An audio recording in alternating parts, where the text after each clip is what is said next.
கர்த்தருடைய நாமத்தினால் உங்கள் அனைவரையும் வாழ்த்துகிறேன். இயேசு கிறிஸ்து மனுஷகுமாரனாக இவ்வுலகில் வந்து மனிதர்கள் மத்தியில் அநேகம் அற்புதங்களை செய்தார். வியாதியஸ்தர்களை சுகமாக்கினார். பலவீனங்களிலும் கட்டுகளிலும் இருந்து மக்களுக்கு விடுதலை கொடுத்தார். பிசாசுகளை துரத்தினார். மரித்தவர்களை உயிரோடு எழுப்பினார். குறைவுகளை நிறைவாக்கினார்.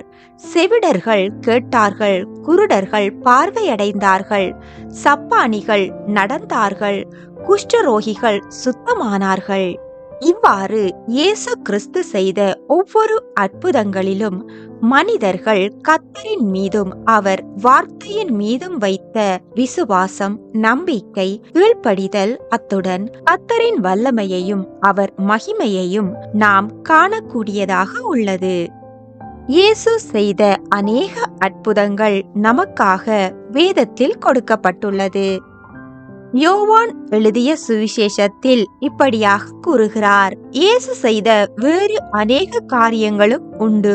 அவைகளை ஒவ்வொன்றாக எழுதினால் எழுதப்படும் புஸ்தகங்கள் உலகம் கொள்ளாதென்று எண்ணுகிறேன் என்று கூறியுள்ளார். நாம் தொடர்ந்தும் இயேசு கிறிஸ்து செய்த அற்புதங்களை ஒவ்வொன்றாக பார்க்கலாம். இன்று வேதத்தில் ஓய்வு நாட்களில் இயேசு செய்த அற்புதங்களை குறித்து நாம் பார்க்கலாம். ஓய்வு நாள் என்பது கர்த்தர் மோசேக்கு கொடுத்த கட்டளைகளின்படி வாரத்தின் 7ஆம் நாளாக கருதப்படுகிறது. தேவன் 6 நாட்களில் சகலவற்றையும் படைத்து 7ஆம் நாளிலே ஓய்ந்திருந்தார். ஆகையால் கர்த்தர் ஓய்வு நாளை ஆசீர்வதித்து அதை பரிசுத்தமாக்கினார். எனவேதான் நமக்கும் ஓய்வு நாளை பரிசுத்தமாக அனுசரிக்க வேண்டும் என 10 கற்பனைகளில் ஒன்றாக கட்டளை கொடுக்கப்பட்டுள்ளது. நாம் 6 நாட்களும் வேலை செய்து 7ஆம் நாளிலே ஓய்ந்திருந்து இளைப்பாறி தேவனுக்கு உகந்த காரியங்களை செய்து நாம் தேவனோடு தரித்திருந்து ஓய்வு நாளை பரிசுத்தமாக அனுசரிக்க வேண்டும் என்பதே தேவன் நமக்கு கொடுத்த கட்டளை. பரிசேயர்கள் அதை தவறாக புரிந்து கொண்டு கடைபிடித்த போது இயேசு அதை கண்டித்தார்.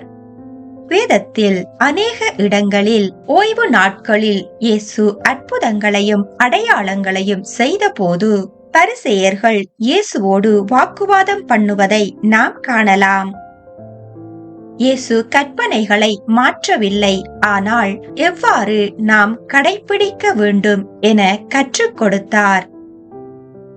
இன்று முதலாவதாக ஓய்வு நாளில் ஜெப ஆலயத்தில் அசுத்த ஆவி பிடித்திருந்த ஒரு மனுஷனை இயேசு குணமாக்கிய அற்புதத்தை குறித்து நாம் பார்க்கலாம்.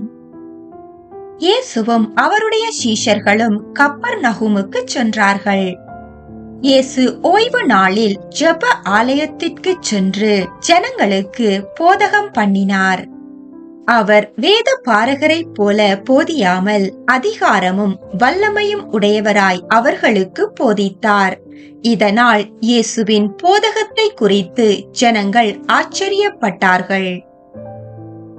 ஜெப ஆலயத்திலே அசுத்த ஆவியுள்ள ஒரு மனுஷன் இருந்தான். அந்த மனுஷன் இயேசுவை கண்டபோது, ஐயோ, நசரேயனாகிய இயேசுவே, எங்களுக்கும் உமக்கும் என்ன?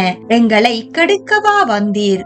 உம்மை இன்னார் என்று அறிவேன். நீர் தேவனுடைய பரிசுத்தர் என்று சத்தமிட்டான். அப்பொழுது இயேசு, நீ பேசாமல் இவனை விட்டு புறப்பட்டு போ என்று அந்த அசுத்த ஆவியை அதட்டினார். அப்பொழுது பிசாசு அவனை ஜனங்களின் நடுவே விழத்தள்ளி அவனை அலைக்கழித்து அவனுக்கு ஒரு சேதமும் செய்யாமல் மிகுந்த சத்தமிட்டு அவனை விட்டு போனது. அப்பொழுது அங்கிருந்தவர்கள் ஆச்சரியப்பட்டு, இது என்ன? இந்த புதிய உபதேசம் எப்படிப்பட்டது?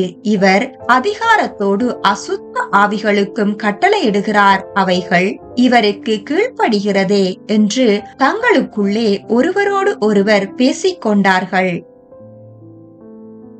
ஓய்வு நாளிலே இயேசுவும் அவருடைய சீஷர்களும் பயிர் வழியே போகையில் அவருடைய சீஷர்கள் பசியாயிருந்ததினால் கதிர்களை கொய்து உண்ணத் தொடங்கினார்கள். அப்பொழுது அதைக் கண்ட பரிசேயர்கள் இயேசுவை நோக்கி, ஓய்வு நாளிலே செய்யத்தகாததை உம்முடைய சீஷர்கள் செய்கிறார்களே என்றார்கள். அதற்கு இயேசு, தாவீதும் அவனோடிருந்தவர்களும் பசியாயிருந்த போது செய்ததை நீங்கள் வாசிக்கவில்லையா? அவன் தேவனுடைய வீட்டில் பிரவேசித்து ஆசாரியர் தவிர வேறொருவரும் புசிக்கத்தகாத தேவ சமூகத்து அப்பங்களை தானும் தன்னோடிருந்தவர்களும் புசித்தார்களே. அன்றியும் ஓய்வு நாட்களில் ஆசாரியர்கள் தேவாலயத்தில் ஓய்ந்திராமல் ஓய்வு நாளை வேலை நாளாக்கினாலும் குற்றமில்லாதிருக்கிறார்கள் என்று நீங்கள் வேதத்தில் வாசிக்கவில்லையா? தேவாலயத்திலும் பெரியவர் இங்கே இருக்கிறார். பலியை அல்ல, இரக்கத்தையே விரும்புகிறேன் என்பதின் கருத்து இன்னது என்று அறிந்தீர்களானால் குற்றமில்லாதவர்களை நீங்கள் குற்றப்படுத்த மாட்டீர்கள். மனுஷன் ஓய்வு நாளுக்காக உண்டாக்கப்படவில்லை, ஓய்வு நாள் மனுஷனுக்காக உண்டாக்கப்பட்டது. ஆகையால் மனுஷகுமாரன் ஓய்வு நாளுக்கும் ஆண்டவராய் இருக்கிறார் என்றார். அடுத்ததாக ஓய்வு நாளிலே ஜெப ஆலயத்தில் இயேசு சூம்பின கையையுடைய ஒரு மனுஷனை குணமாக்கிய அற்புதத்தை குறித்து நாம் பார்க்கலாம்.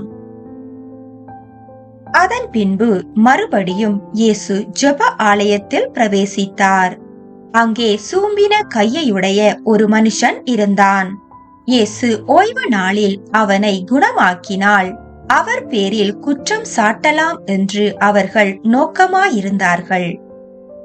அப்பொழுது இயேசு சூம்பின கையையுடைய மனுஷனை நோக்கி, எழுந்து நடுவே நில் என்று கூறினார். அதன் பின்பு இயேசு அந்த மனுஷனை நோக்கி, உன் கையை நீட்டு என்றார். அவன் தன் கையை நீட்டிய போது சூம்பின கை மறு கையைப் போல குணமடைந்தது. அப்பொழுது இயேசு அங்கிருந்தவர்களின் இருதய கடினத்தின் நிமித்தம் வெசனப்பட்டு சுற்றிலும் இருந்தவர்களை பார்த்து, எந்த மனுஷனுக்காகிலும் ஒரு ஆடு இருந்து அது ஓய்வு நாளில் குழியிலே விழுந்தால் அதை பிடித்து தூக்கிவிட மாட்டானோ? ஆட்டை பார்க்கிலும் மனுஷனானவன் எவ்வளவோ விசேஷித்திருக்கிறான். ஆதலால் ஓய்வு நாளில் நன்மை செய்வது நியாயம்தான் என்று கூறினார். அப்பொழுது பரிசேயர்கள் வெளியே சென்று அவருக்கு விரோதமாய் ஆலோசனை பண்ணினார்கள். இயேசு அதை அறிந்து அவ்விடம் விட்டு விலகி போனார். அடுத்ததாக 38 வருஷம் வியாதி கொண்டிருந்த ஒரு மனுஷனை இயேசு கண்டு குணமாக்கிய அற்புதத்தை குறித்து நாம் பார்க்கலாம். யூதர்களுடைய பண்டிகை ஒன்று வந்தது. அப்பொழுது இயேசு ஜெருசலேமுக்கு சென்றார். ஜெருசலேம் தேவாலயத்தை சுற்றியுள்ள மதில் சுவருக்கு 12 வாசல்கள் இருந்தது. ஆட்டு வாசல் அதில் ஒன்றாக காணப்படுகிறது. இந்த ஆட்டு வாசலின் அருகேதான் எபிரேய பாஷையிலே பெதஸ்தா எனப்பட்ட ஒரு குளம் காணப்பட்டது. அதற்கு 5 மண்டபங்கள் இருந்தது. இஸ்ரவேல் ஜனங்கள் ஜெருசலேமுக்கு பண்டிகை தோறும் வரும்போது பாவ நிவாரண பலி செலுத்த ஆடுகளை அழைத்து கொண்டு இந்த ஆட்டு வாசல் வழியாகத்தான் வருவார்களாம். நெகேமியா 3ஆம் அதிகாரத்தில் பிரதான ஆசாரியரும் அவனுடைய சகோதரராகிய ஆசாரியர்களும் எழுந்து இந்த ஆட்டு வாசலை கட்டினார்கள் என கூறப்பட்டுள்ளது. பெதஸ்தா என்ற வார்த்தைக்கு இரக்கத்தின் வீடு என்று அர்த்தமாம். வேதத்தில் பல வகையான குளங்கள் காணப்படுகிறது. ஆனால் பெதஸ்தா குளம் முற்றிலும் வித்தியாசமானதாக காணப்பட்டது. அதில் மனுஷர்கள் தெய்வீக சுகத்தையும் அற்புதங்களையும் பெற்றுக்கொண்டார்கள். இந்த ஆட்டு வாசலில் காணப்பட்ட 5 மண்டபங்களும் பழைய ஏற்பாட்டின் நியாய பிரமாணத்தின் 5 ஆகமங்களையும் குறிக்கிறது என்றும் அந்த நியாய பிரமாணங்கள் இஸ்ரவேல் ஜனங்களின் வாழ்க்கையை மாற்றவோ ரட்சிக்கவோ இல்லை. அவர்களை மாற்றுவதற்கும் ரட்சிப்பதற்கும் ஒரே வழி இயேசுவே என்று கூறுவதுதான் இந்த 5 மண்டபங்களும் 38 வருஷம் வியாதியஸ்தனாய் இருந்த மனிதனும் என உபமானமாக கூறப்படுகிறது. புதிய ஏற்பாட்டின் அன்பின் பிரமாணத்திற்கு அடையாளமாக இயேசுவும், இந்த 5 மண்டபங்களுக்கு அடையாளமாக 5 ஆகமங்களும், 38 வருஷமாக வியாதியோடிருந்த மனுஷன் இஸ்ரவேல் ஜனங்களுக்கும் அடையாளமாக கூறப்படுகிறது. இரக்கத்தின் வீடு என்று பொருள் கொண்ட இந்த பெதஸ்தா குளத்தில் ஓர் தேவதூதன் எப்பொழுதாவது இறங்கி குளத்தில் இருக்கும் தண்ணீரை கலக்குவான்.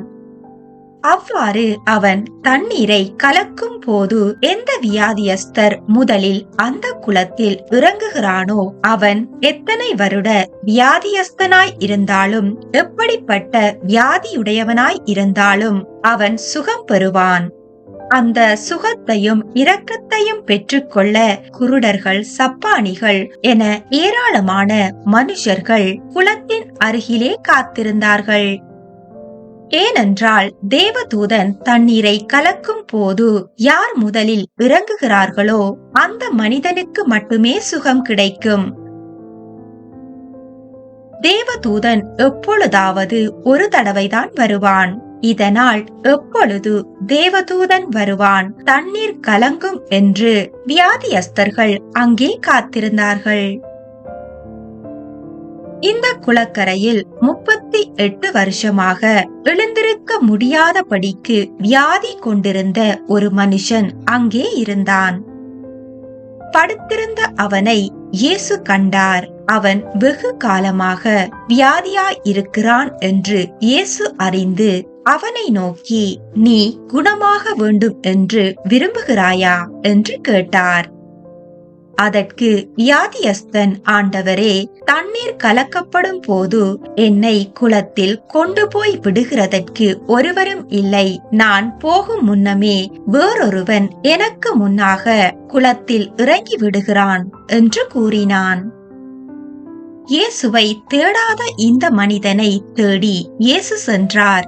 அவனோ தன்னை குளத்திற்கு தூக்கிச் செல்லும் மனிதர்களையும் தன்னை சுகமாக்கும் தூதனையும் எதிர்பார்த்து காத்திருந்தான். வியாதியஸ்தனை நோக்கி, எழுந்திரு, உன் படுக்கையை எடுத்துக்கொண்டு நட என்றார். உடனே அந்த மனுஷன் குணமாகி குனிந்து தன் படுக்கையை எடுத்துக்கொண்டு நடந்து போனான். கர்த்தரின் வாயிலிருந்து புறப்படும் வசனம் வெறுமையாய் போகாது, அது தேவன் அனுப்பின காரியத்தை வாய்க்க பண்ணும் என ஏசாயா தீர்க்கதரிசி கூறியது போல இயேசுவின் வார்த்தைகளை அவன் கேட்டபோது 38 வருஷமாக முடங்கி இருந்த அவனுடைய நாடி நரம்புகள் உயிரடைந்து அந்த நிமிஷமே அவன் சுகமடைந்தான். அந்த நாள் ஓய்வு நாளாய் இருந்தபடியால் யூதர்கள் குணமாக்கப்பட்டவனை அழைத்து, இது ஓய்வு நாளாய் இருக்கிறதே, படுக்கையை எடுத்துக்கொண்டு போகிறது உனக்கு நியாயமல்ல என்றார்கள். அவன் அவர்களுக்கு, என்னை குணமாக்கினவர் உன் படுக்கையை எடுத்துக்கொண்டு நட என்று எனக்கு சொன்னார் என்றான். அப்பொழுது யூதர்கள், உன் படுக்கையை எடுத்துக்கொண்டு நடவென்று உன்னுடனே சொன்ன மனுஷன் யார் என்று அவனிடத்தில் கேட்டார்கள். குணமடைந்தவன் அவர் இன்னாரென்று அறியவில்லை. சுகம் பெற்ற மனுஷன் தேவனை மகிமைப்படுத்த தேவாலயத்திற்கு சென்றான். இயேசு அவனை தேவாலயத்தில் கண்டு, இதோ நீ குணமடைந்தாய், அதிக கேடானது ஒன்றும் உனக்கு வராதபடி இனி பாவம் செய்யாதே என்று கூறினார். அந்த மனுஷன் யூதர்களிடம் சென்று தன்னை குணமாக்கியவர் இயேசு என்று அறிவித்தான். இயேசு இவைகளை ஓய்வு நாளில் செய்தபடியால் யூதர்கள் அவரை துன்பப்படுத்தி அவரை கொலை செய்ய வகை தேடினார்கள். மனுஷன் ஓய்வு நாளுக்காக உண்டாக்கப்படவில்லை, ஓய்வு நாள் மனுஷனுக்காக உண்டாக்கப்பட்டது. ஆகையால் மனுஷகுமாரன் ஓய்வு நாளுக்கும் ஆண்டவராய் இருக்கிறார் என இயேசு அவர்களுக்கு கற்றுக் கொடுத்தார். நாம் தொடர்ந்தும் இயேசு கிறிஸ்துவின் அற்புதங்கள் எனும் தொடரில் அவர் செய்த அற்புதங்களை ஒவ்வொன்றாக பார்க்கலாம். மற்றொரு பதிவில் சந்திக்கலாம். கர்த்தருடைய நாமத்திற்கு மகிமை உண்டாவதாக.